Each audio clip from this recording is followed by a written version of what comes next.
Welcome to the deep dive. Today we're really getting into the reproductive system. We've got this great chapter, really detailed, covering, female and male anatomy, the menstrual cycle. Fertilization, fetal development. Exactly. Family planning, too, and it addresses some common questions.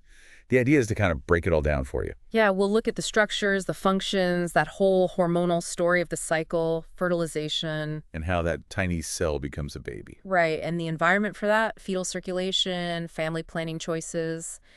The priority concepts here are reproduction and sexuality. And there's this interesting scenario right at the start, isn't there, about pregnant teenager and alcohol use. Yes, the what should you do box. We'll definitely circle back to that later, maybe explore the why behind the answer on page 264 once we have the basics down. Sounds good. Okay, so mission accepted.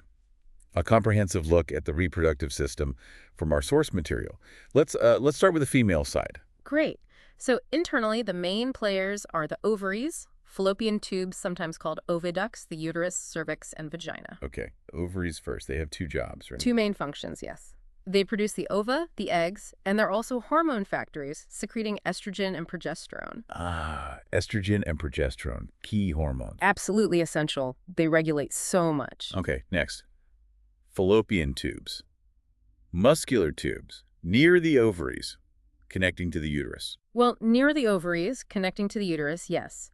Their primary role is propelling the ova, the egg, from the ovary towards the uterus. And that's often where fertilization happens. Exactly. Usually in the outer third, the ampulla region. That's the typical spot if sperm are present. Got it. Then the uterus. Muscular, pear-shaped. Two big roles here, too. Definitely. It's where the fetus develops if fertilization and implantation happen. Yeah. And it's also the site of menstruation if pregnancy doesn't occur. The lining, the endometrium, changes cyclically because of those hormones. Right, the endometrium. Okay, connecting the uterus downwards is the cervix. Yes, the lower, narrower part. It has openings. Like little gateways? Kind of. There's the internal os opening into the uterus itself.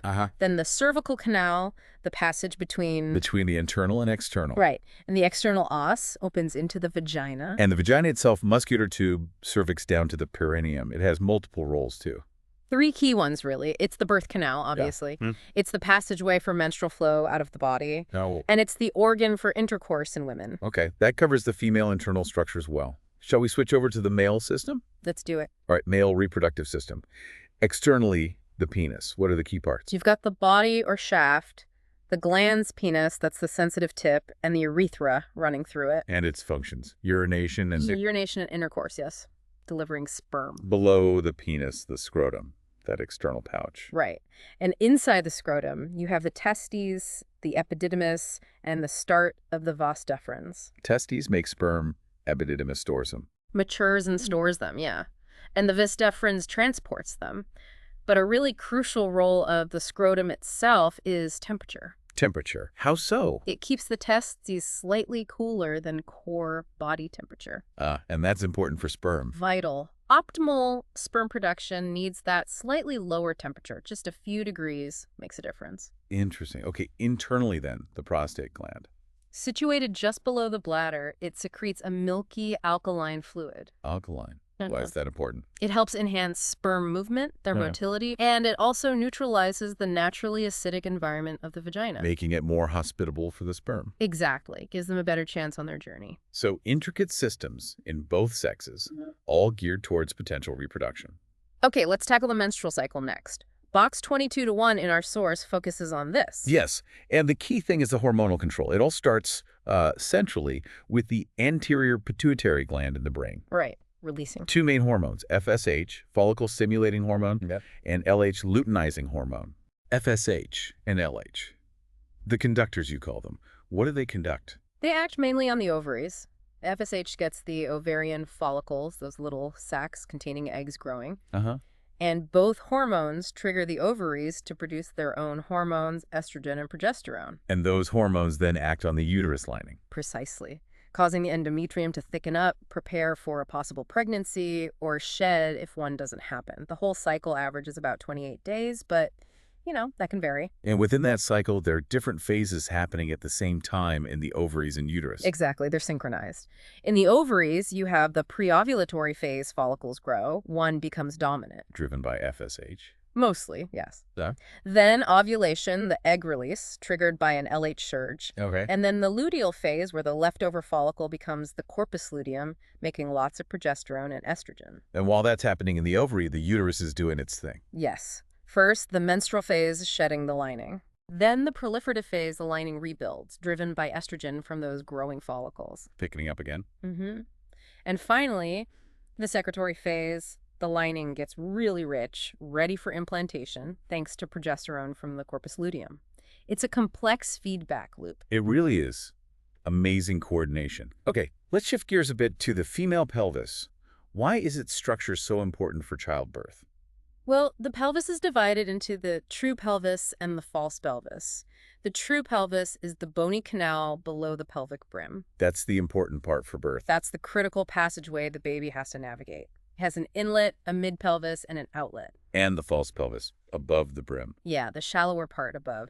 Its main job is just supporting the abdominal organs, not directly involved in the birth passage itself. Our source mentions different pelvis types: gynecoid, anthropoid, android, platypelloid. Right. The gynecoid is considered the classic female pelvis, usually rounded or slightly blunt. Best for birth. Generally the most favorable, yes. Yeah. But the source also flags CPD, cephalopelvic disproportion. When the baby's head is just too big for the mother's pelvis. Even a gynecoid pelvis might not be large enough in some cases. That often leads to a cesarean. Makes sense. What about the other types? Anthropoid. That one's more oval-shaped, longer front to back, usually okay for birth. Outlet is generally adequate. Android. Sounds male-like. It resembles a male pelvis, yeah. Heart-shaped or angled. Not great for labor. The narrow planes can slow things down, maybe even cause big pelvic arrest where the baby gets stuck. Oof. And platypelloid. That one's flat, wide side to side, but short front to back. The oval inlet and short diameter make labor and vaginal birth difficult. So the shape really matters. The source gets into specific measurements too. Diameters of the inlet, anterior-posterior, transverse. Yes, clinicians use these to assess the pelvis. Anteroposterior at the inlet includes the diagonal conjugate. They can estimate that during an exam.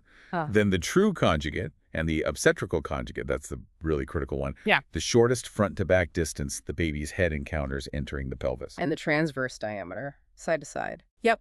The widest diameter across the inlet. There are oblique ones too, but harder to measure. And a posterior sagittal diameter. Then there are measurements for the midplane and the outlet too. Right. The midplane is usually the roomiest part. The key measure there is the transverse or interspinous diameter between the ischial spines. Okay. And the outlet, the bottom opening, is often the smallest plane. The important diameter there is the transverse or intertuberous diameter between the sit bones, basically.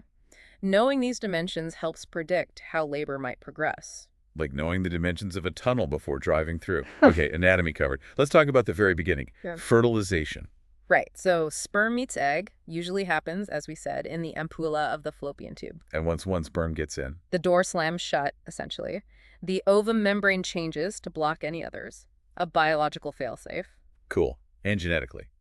23 chromosomes each. They combine to make the full 46 in the zygote, and the sperm determines the sex, remember? Because it carries either X or Y. Exactly. Egg always has X. Sperm brings X for female, XX.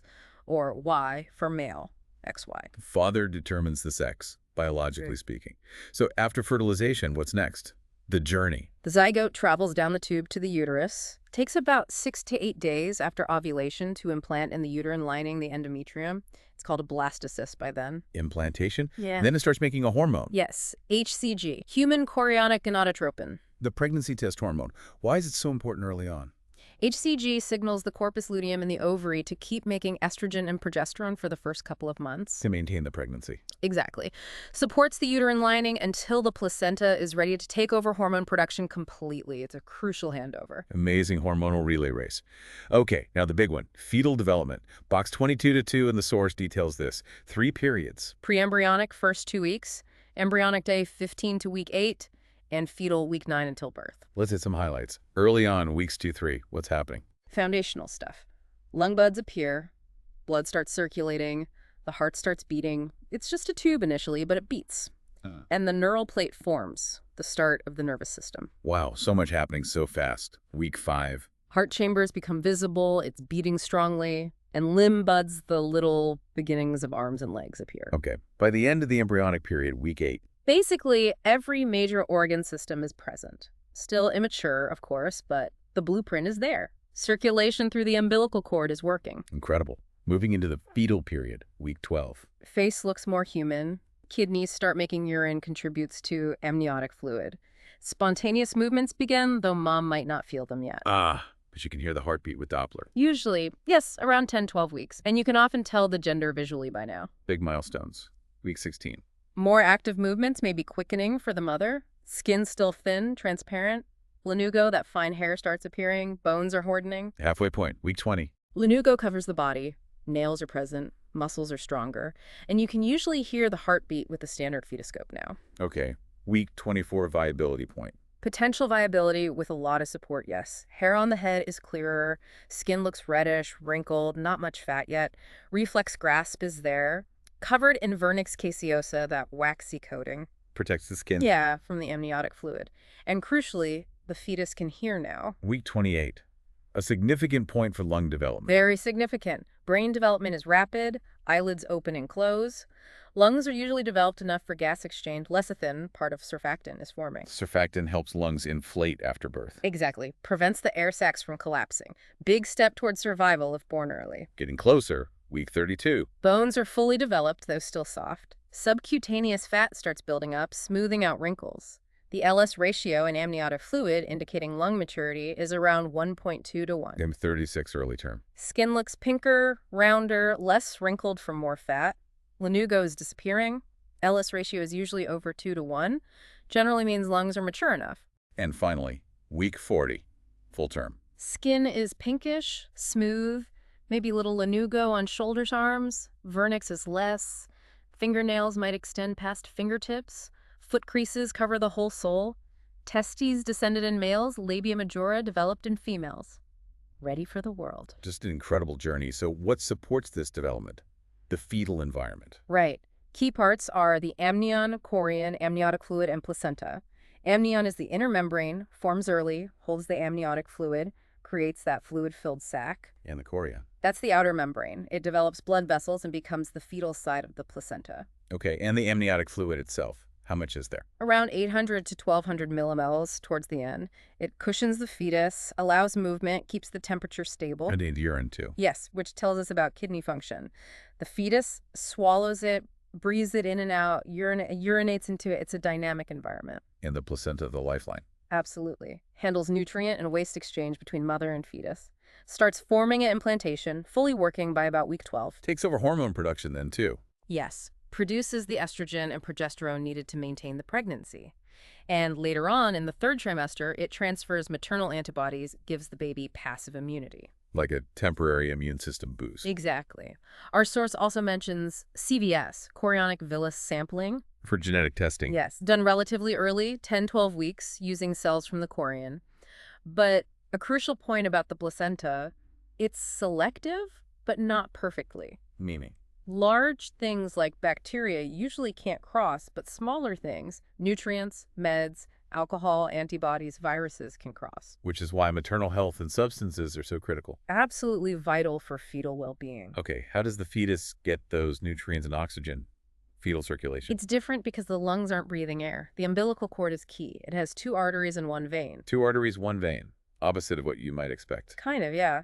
The 2 arteries carry deoxygenated blood and waste away from the fetus to the placenta. Okay. The single vein carries oxygenated blood and nutrients back to the fetus from the placenta. And the heart rate. Faster than an adult. Much faster initially, maybe 160, 170 BPM in the first trimester. Then it slows down a bit, settling into the 110, 160 BPM range near term, about twice the mother's rate. And there are bypasses, shunts. Yes, because the lungs aren't working for oxygen exchange and the liver doesn't need to process everything yet. 3 main ones. What are they? The ductus arteriosus connects the pulmonary artery to the aorta, bypassing the lungs. Okay. The ductus venosus connects the umbilical vein to the inferior vena cava, bypassing the liver largely. Got it. And the foramen oval is an opening between the right and left atria of the heart, again bypassing the lungs. And these must close after birth. Yes, essential for transitioning to newborn circulation where the lungs and liver take on their full roles. Amazing adaptation.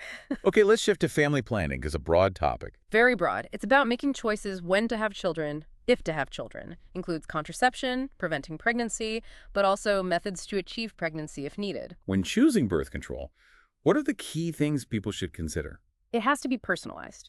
Counseling is key. You need to think about effectiveness, safety, side effects, personal preference, cost, any cultural, religious views. Partners' feelings, too. Definitely.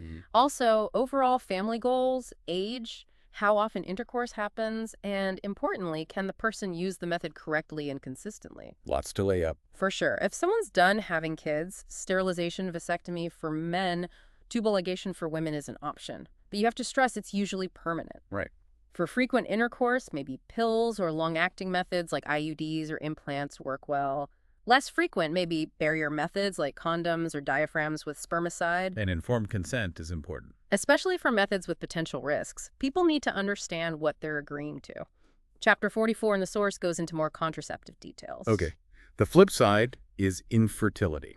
Yes, the inability to conceive when desired, usually after a year of trying. It's tough emotionally. What causes it? Can be male or female factors. Both. For men, it might be spread emissions count, motility, shape, or problems with erections, ejaculation, or the seminal fluid itself. And for women? Often ovulation disorders, like PCOS, or issues with the uterus, fallopian tubes being blocked, cervical problems, endometriosis. Lots of potential factors. Are there tests and treatments? Yes. Diagnostic tests can pinpoint the cause. Treatments might include medications, surgery, therapeutic insemination. More advanced options, too. Assisted reproductive technologies like IVF, using donor sperm or eggs, surrogacy. Adoption is another path, of course. The nurse's role here is huge support, education, helping couples navigate options. Providing that support through a difficult process. Okay, let's loop back to that critical thinking scenario, the pregnant adolescent drinking alcohol daily. Page 264 have the answer, but what's the takeaway? Well, first, adolescent pregnancy itself is often high risk, physiologically, emotionally. Right. And specifically with alcohol, the big issue is placental transfer. We just talked about how substances can cross. Alcohol definitely crosses. And harms the fetus. Yes, it can cause fetal alcohol spectrum disorders, FASDs. There's no known safe amount of alcohol during pregnancy. So the nurse's role is? Education is key. Explain the risks clearly. Assess how much she's drinking, why, and then provide support and resources to help her stop. It's about protecting both mother and baby. Crucial intervention. Okay, let's cement some of this with the practice questions from the source. Question 196, purpose of fallopian tubes.